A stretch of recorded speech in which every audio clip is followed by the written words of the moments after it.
So, welcome to our day 2 of our plant powered hormones. Today, we are continuing on from our conversation yesterday, where we covered a lot more about the basics of being plant based and how some of it can affect your body, signs and symptoms that your body might be telling you, because you are exactly what you eat. Everything you put into your body is what your body then takes and turns into all the cells in your body. Everything from your toenails to your hair to your teeth, all the things. So it's important to obviously nourish ourselves, because what we do put in is what we get out of it. So as we talked about yesterday, you're in the right place if you are tired of the struggle of yo-yo dieting, the ups and downs of your lifestyle changes and habits, because we're really here, really trying to create a lifestyle that you can maintain and live and feel alive and aligned in. You're also in the right place if you are feeling overwhelmed and overloaded. That can be from an information standpoint, as well as from the standpoint that you just have too much going on in your life and it's hard to focus. And of course, you are in the right place if you are ready for a change and you're ready to quit dieting and actually start living. We're going to do a recap of yesterday so that you have some basics to help refresh your memory from what we covered, as well as maybe highlight some of the key points in case you missed them. Or if you're just joining us for this day 2, you will also get caught up pretty quickly. We're going to be covering some of the basics of plant-based eating, and we're going to be diving into daily movement and how that helps create a happy body and hormone harmony. And we're going to be taking some action today. You're going to walk away with a plan on actually how to take some action to get some results. So let's work on our recap here. So yesterday we talked about why being plant powered, or how a plant based diet can actually help support your hormone health.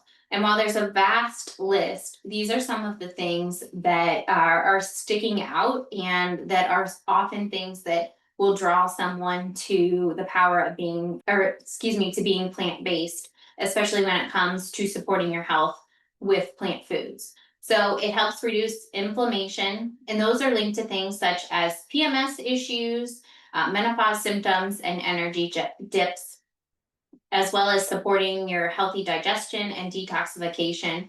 So everything from your gut health to your liver health to even maybe being gassy and things like that. A plant-based diet can help and assist with the gut microbiome and help you get to a more stable place, as well as balancing blood sugar, which gives you steady energy flow and fewer mood swings and cravings, and also helps to boost your metabolism and help assist with weight management from a variety of ways, as well as providing nutrient dense foods that actually fuel your body with what it truly needs. So that when we're talking about the nutrient density of food, we're talking about all the vitamins, the minerals that are actually built into it. Many of us have heard about macros, and often the focus gets focused on those. And those are things such as your carbs, fats, and proteins.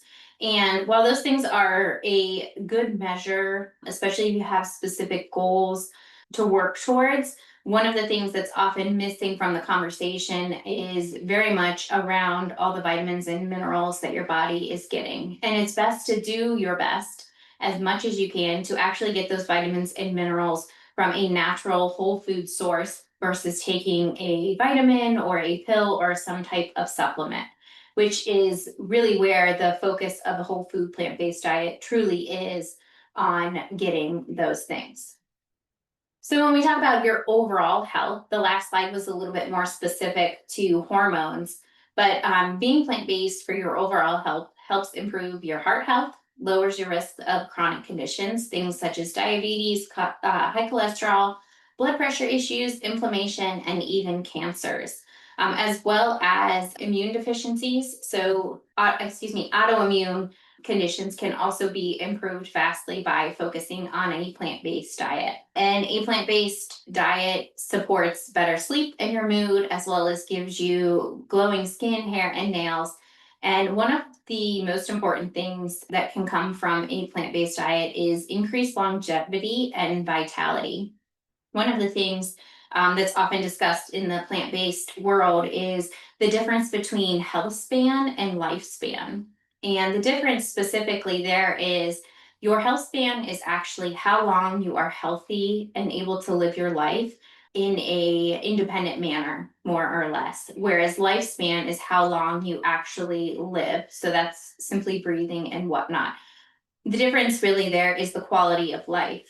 And there's a vast difference, almost a 10-year difference in statistics between your health span and your lifespan. So you may see this from older individuals where they may have been healthy and whatnot, and then they may get a condition or something like that. And that may significantly reduce their quality of life. Maybe that they've had a heart attack or a stroke or dementia is huge right now. That conversation is very big in the Alzheimer's community and whatnot. But being robbed from a longer health span versus your lifespan, because we see, I believe, the average lifespan or the time that an individual spend in a nursing home is anywhere from 5 to 10 years.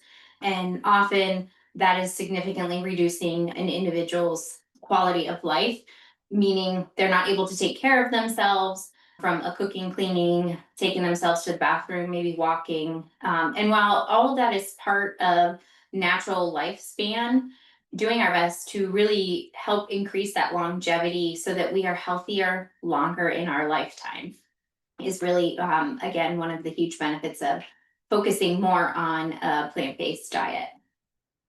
So, one thing that when we're talking about hormones and eating more fruits and vegetables and plants, we have to have the conversation about phytoestrogens. So, phytoestrogens are actually nature's hormone helpers. And what they actually are plant compounds that mimic estrogen in the body, but they're much gentler than our own estrogen. And what's so awesome about phytoestrogens is that they actually help balance your estrogen levels that you may have in your body naturally.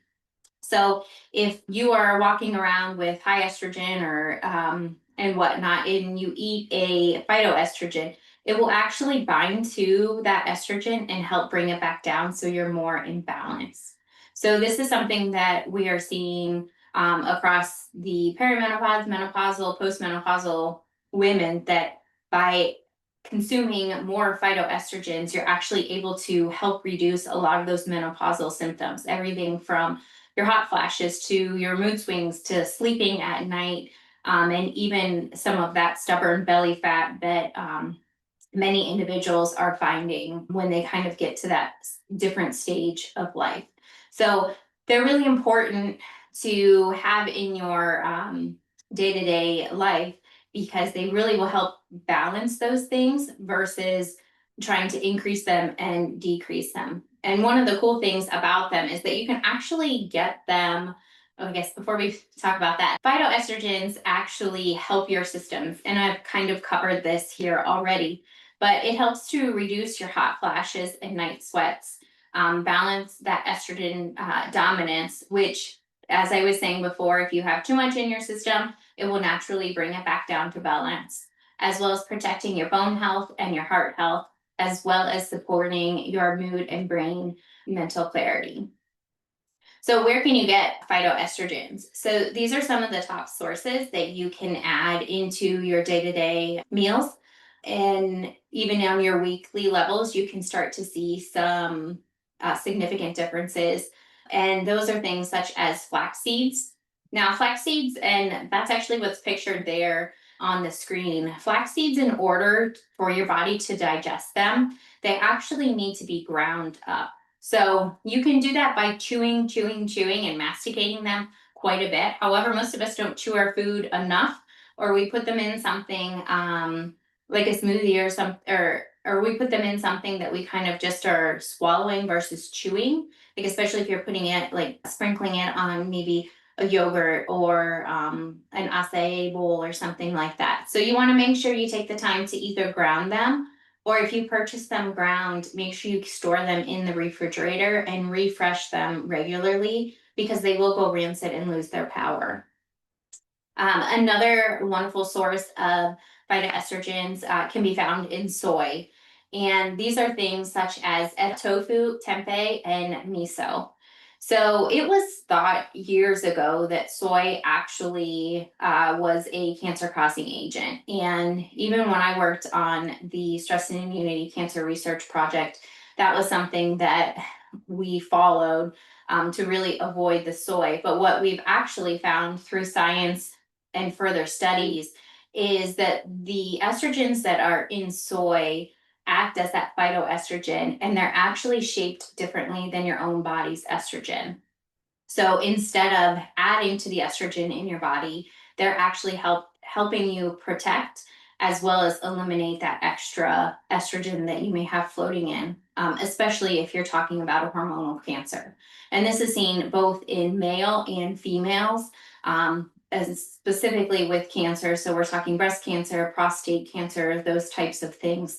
So while soy years ago used to be something to avoid, it's definitely something to incorporate, especially if you are having symptoms of, an estrogen imbalance within your body. Also, you can add in some chickpeas and lentils, sesame seeds, and then whole grains as well. That's another great choice. So, discussing where we're coming from as far as hormone health with the plant-based focused diet, which all that truly means is eating and incorporating more fruits and vegetables in their whole state as you possibly can. There's a big umbrella out there where being plant-based seems to be super restrictive, or people say, well, I could never do that because I can't give up whatever. But what I like to encourage people to do is do your best to add more fruits and vegetables into your life. We all know, and we've all been told this over the years, fruits and vegetables are good for you. And they absolutely are. They're nature's goodness. They have all of the vitamins and the minerals that you need, that your body needs to help thrive, to help both from hormonal health, your immune system, your metabolism, for both repair from damage that may happen from oxidation, as well as just the day-to-day stress and wear and tear that we do put on our bodies. So let's move our conversation now into daily movement and how that actually helps you with your hormone health. So we all know, and many of us have heard, you got to move your body kind of thing. Well, when it comes down to it, sometimes it helps to understand how that movement actually affects your body versus just being told that it's good for you. So, your daily movement can help balance your cortisol levels. And cortisol is actually a hormone that you have in your body, and it's a response to your stress. So, as you move throughout the day, whether it's your natural movement, that's from like walking up and down the stairs to go to bed at night, walking up to the mailbox, or intentional exercise, whether that's a class you might be going to, or lifting weights, riding your bike, going for a walk, those types of things. Your cortisol can be balanced by lowering your stress and helping you to reset those daily rhythms. As well as it helps improve your insulin sensitivity, which helps you be a little bit more stable with your blood sugar, which then adds to less cravings and energy crashes, as well as helping you support your estrogen and progesterone balances, which then reduces any symptoms that you may be having, whether through PMS or perimenopausal or menopausal symptoms that you're experiencing. As well, it helps to boost your serotonin and your dopamine, which just means better moods and less anxiety and better sleep as well, because that helps, again, help all these different hormones that are in your body naturally, as well as, and furthermore, protecting your bone and heart health from your strength, and cardio are vital in your midlife to help maintain your muscle as well as your cardio health. One thing that is often found in the female community is overtraining, and often this is paired with undereating. So, we're going to focus today more specifically on the overtraining spot here. And this is what happens when you get too much exercise. And often this is really, again, like I said, paired with under fueling or not eating enough to help maintain or giving your body enough repair and rest to actually recover from the exercise that you're giving him. You might see this in someone who maybe goes to CrossFit 7 days or 5 to 7 days a week. You may see this in somebody who does a spin class, goes hard every day in that class. And individuals can actually overtrain even just for themselves, which is something that you have to pay attention and tune into your own body's language and listen to what your body's telling you so that you understand the rhythm and the flow that it's actually communicating to you. So, when you get too much exercise, your cortisol levels can raise, which adds chronic stress to the body, which our bodies do need some type of stress in our body to get us up and moving. That's why we eat at night. That's why we go to the bathroom. Our bodies are having little stress triggers to help us live our life. But when you have that chronic stress day in, day out, all day long, it raises your baseline, and a higher baseline just it continues to increase as your stress levels increase. So reducing your stress here is very important, especially when it comes to your hormones. Overtraining can disrupt your cycles, everything from sleep to your ovulation or irregular missed periods. Those things could all be signs of it. And this is one that I see a lot of people coming to me for. They're just flat out exhausted all the time. And that's simply because we're not giving our bodies enough rest when it comes to our exercise, both from the recovery standpoint as well as just having that day to day good amount of sleep that we need for our bodies to repair normal day to day damages. And another danger of overtraining is to increase inflammation, which further worsens your hormone imbalance, can give you some joint pain, and lead to burnout. And inflammation is in the body. There's good points to it because it can help us here, but when it is chronic, that is something that can contribute to conditions, everything from poor metabolic health to poor immunity, and all of those things at the bottom of, or the bottom reason of all illnesses and all chronic things that are happening, even cancers, it all boils back down typically to inflammation.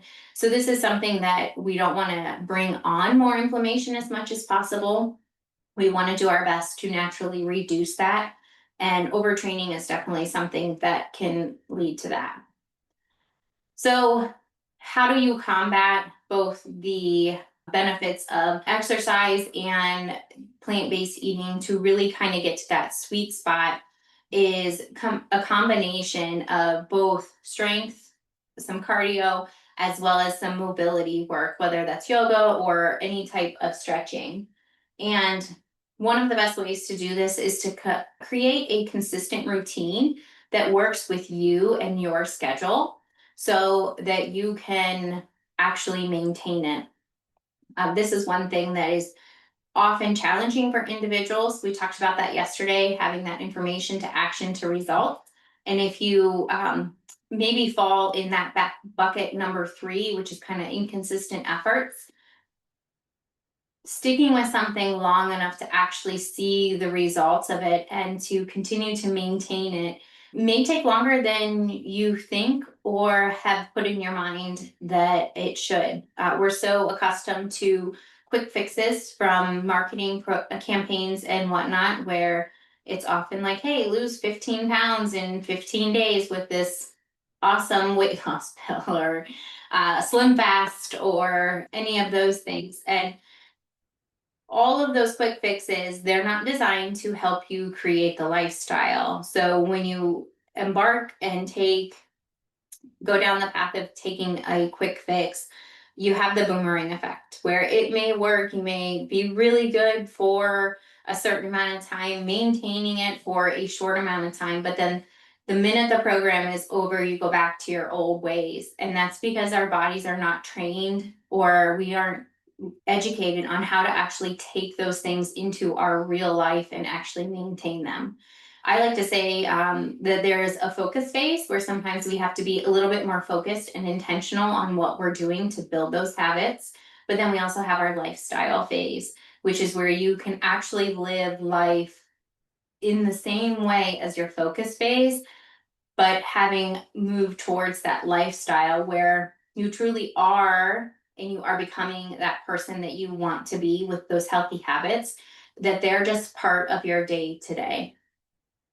So, with all of that, I want to encourage you in this moment to pause and reflect and kind of just take a note on where you are in all of this journey. We talked yesterday about having the buckets, where the first bucket is you're just starting out. The second one is you're overtraining or you're over or under eating. The third one is the inconsistent efforts where, maybe you train and do everything really good for 5 days, but then you blow it all on the weekend. Or you're the last bucket where you're just winging it and there is no plan. So, all of these buckets that we have can really help you troubleshoot where the issue is when it comes to creating a healthier lifestyle that is in alignment with what you want it to mean for you, as well as like what makes you feel alive on this journey. Wellness journey is not supposed to be stressful. It's not supposed to feel restrictive. Yes, there may be some discomfort because you're learning to change some habits. Yes, sometimes things may not support the new you, yet you have to keep going and have that constitution within yourself to say, I'm taking responsibility for where I am right now and I want to make change. And by taking responsibility for where you are right now and controlling your thoughts around it, and even just reminding yourself why you're doing it, because you're maybe hoping for a longer, healthier health span of a life, or maybe you're really trying to reduce some hormonal issues that you may be having, or maybe you have high cholesterol, chronic illnesses. Maybe you're simply just trying to be there and wanting to be present with your grandkids and live a long, healthy life so that you can keep chasing after them all over the place. Take a moment here and just kind of reflect on that. If you have a sheet of piece of, or if you have a piece of paper, kind of write it down at the top, kind of, because that is probably your focus or your guiding light as far as why you are wanting to even learn about being plant-based and how to incorporate it in your life. So I'll give you a second.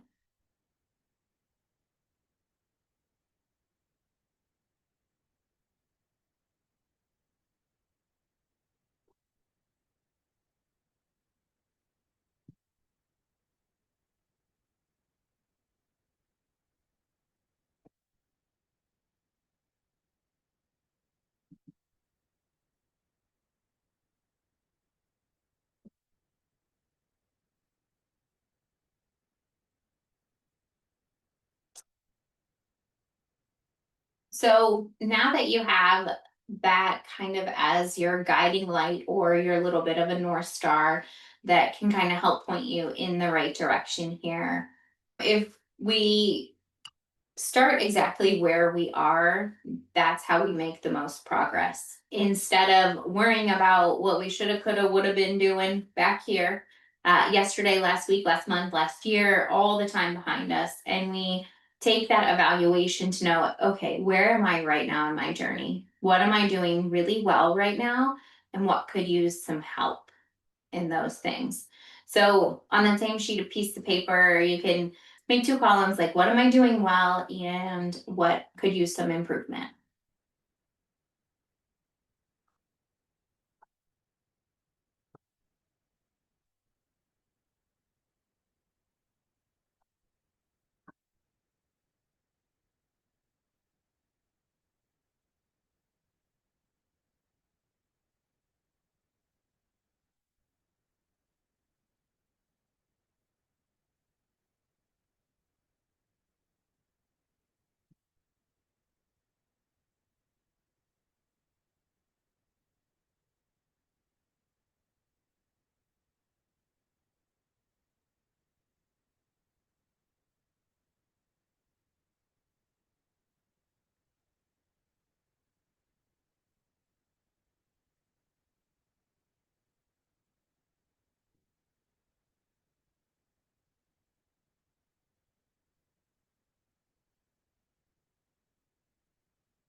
Okay, so if you have your list here, then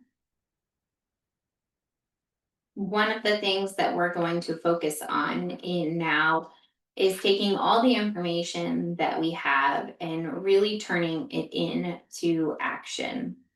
And one of the best ways to do this is to do our best to keep it simple and sustainable. It's kind of that KISS method. So, really taking into account how can we make it simple and how can we make it sustainable? And it doesn't have to mean all or nothing. Even a little bit, or doing something a little bit on a day is better than doing nothing at all. And an example of that would be maybe you want to walk each day or something like that. And maybe you like to walk for a half hour or something, but maybe it's raining, grubby outside, or maybe your day has just gotten away from you.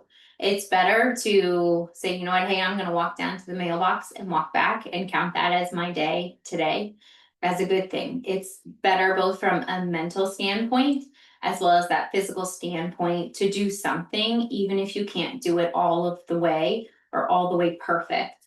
But being able to show up for yourself here in this way is super key. And it's really all about taking everything one step at a time at what is truly doable for you right here where you are, where you're starting with your feet on the ground.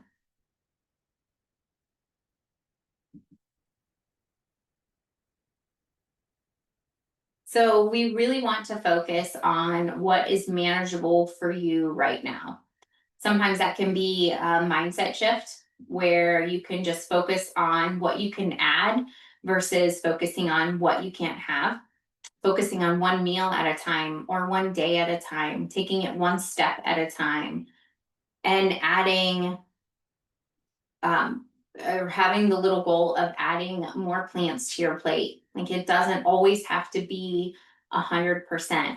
And even making small swaps along the way, swapping a breakfast meal out or saying, hey, I will do my best to be plant based and incorporate as many things as I can until dinner, or swapping out a side vegetable, or swapping out a dairy milk for a non-dairy milk to help with reduce that inflammation.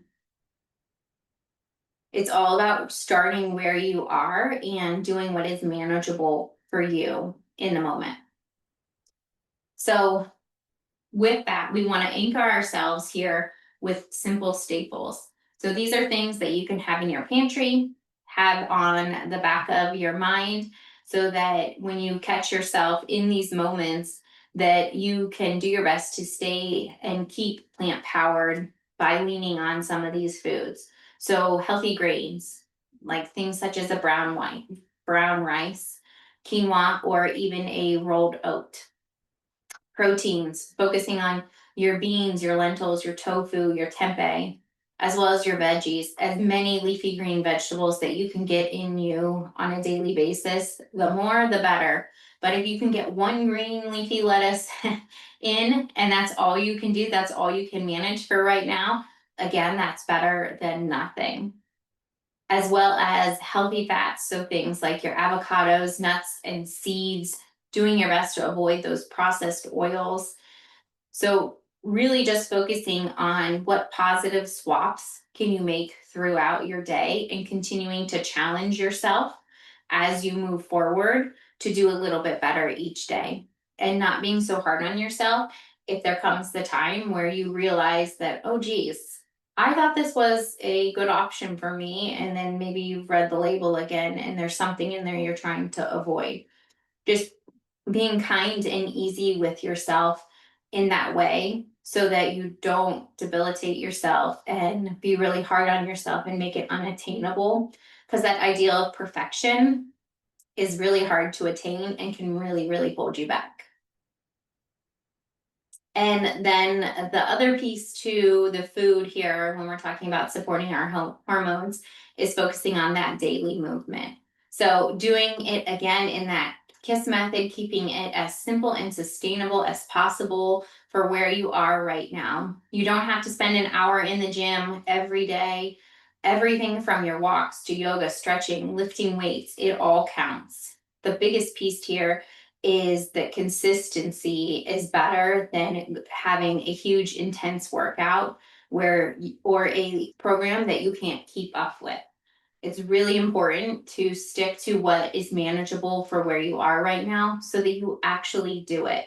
And one of the pieces of that is doing our best not to get super caught up in what's the right time of day, what's the best workout, all of the sciencey things, but really just building that consistency bone first so that you incorporate it into your daily life and daily habit. Even 10 or 20 minutes a day can make a big difference when it comes to your hormonal health. I also want to say here with the daily movement, especially when it comes to hormonal health, is to keep in mind not to do it too close to your bedtime. And this is something that you as an individual will kind of have to play with yourself to understand your own body. But exercise can actually ramp up your system sometimes, and that can make it more difficult to go to sleep. I know for me personally, I don't do very well if I do a more intense workout after 5 or 6 p.m. in the night. I will not go to bed. I will be up till midnight kind of thing. It ramps me up.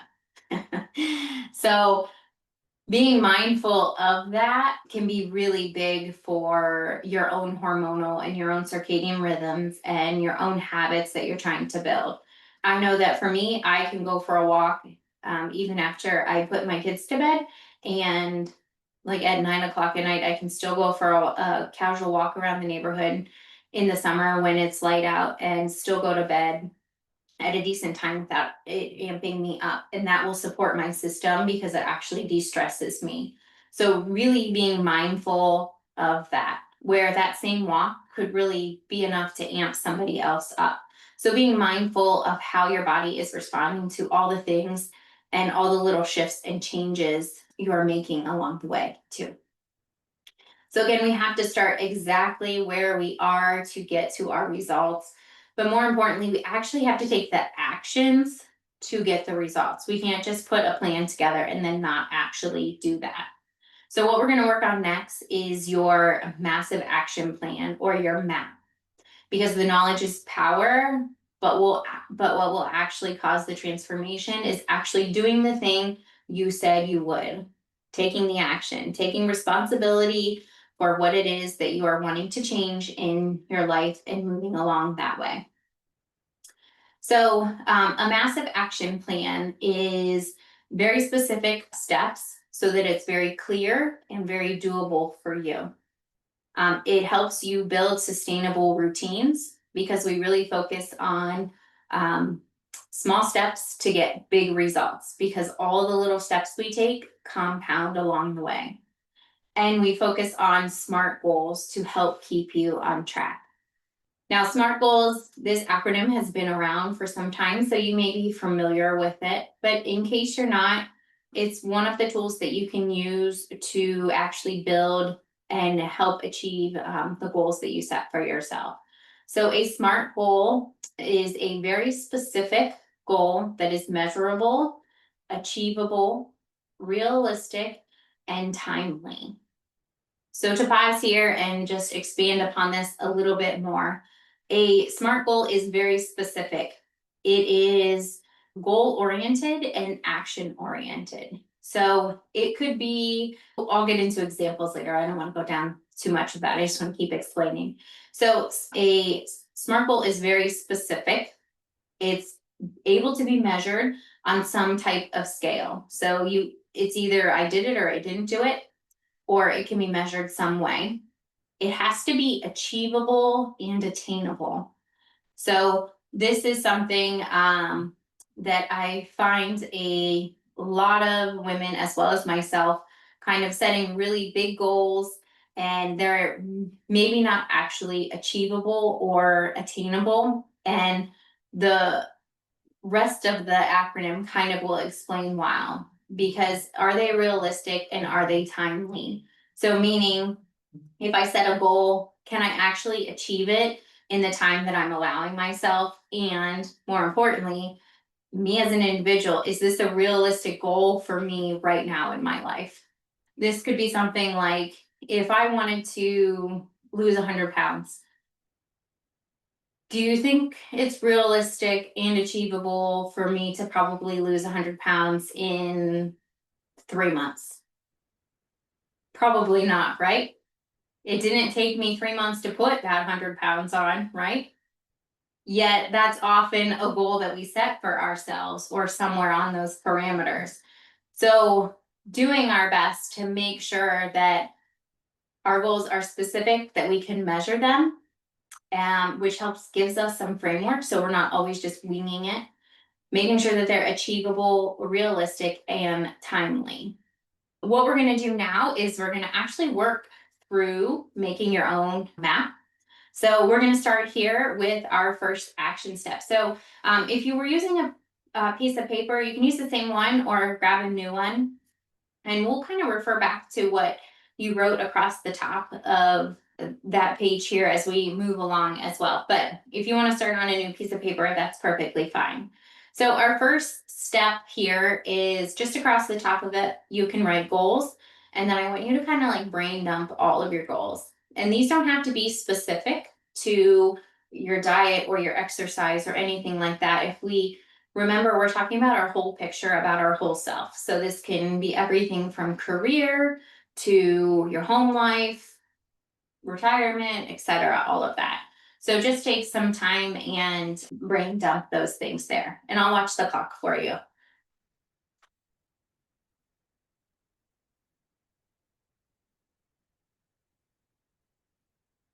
Okay, so from here, then I want you to either take a highlighter or use your pen and circle, pick your top three of all those goals you kind of wrote down. The top three things that really speak to you that if you could achieve, it would really change your life in whatever that means to you.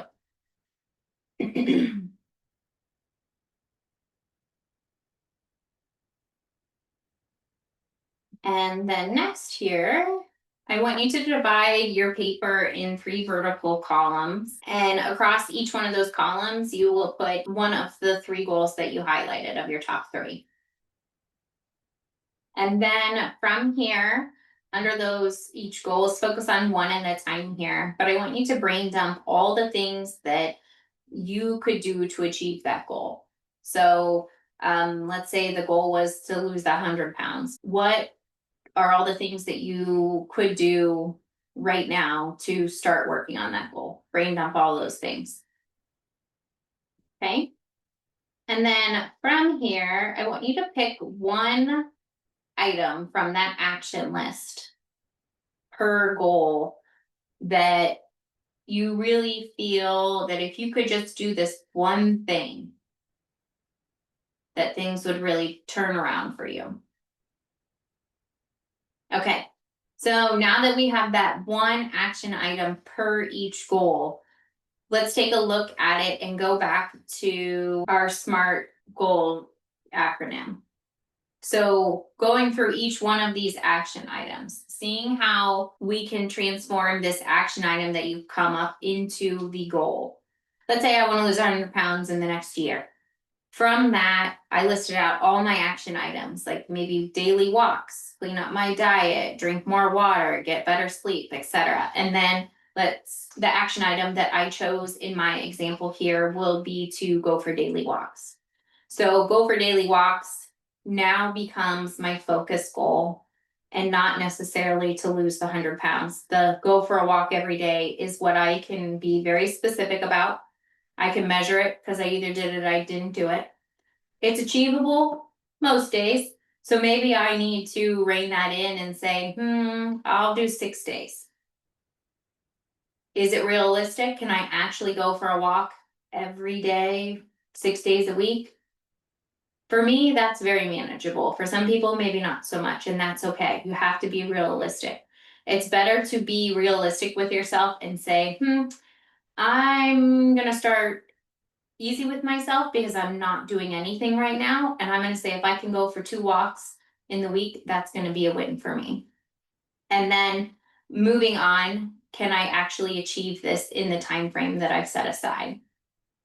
going through those SMART goals for each one of those action goals that you've taken, because that then becomes your actual goal that you're actually going to be working towards, so that it's pared down a little bit more, so that you have something to focus on that is manageable for you and very specific. So in the interest of time, I know we're about to go over our 1 hour here, but what I would really love for you to do is to set yourself up here and really think through those 3 actions according to the goals that you have set for yourself, and actually give yourself a 30-day challenge to see if you can do those things for 30 days. That's where the power of working through these and giving yourself a massive action plan to make small steps in those things. If you're going through it and you're finding, hey, I can't really do this action step, or it's not really realistic, that's okay. Let's go back and pick a different one. Your time frame is on you. This is your life. Everything you do needs to be aligned with where you are and help fill you up, so that you feel aligned and alive all along the way. Thank you again for joining me today. I hope you have a lovely day and go live your life holistically strong and beautiful.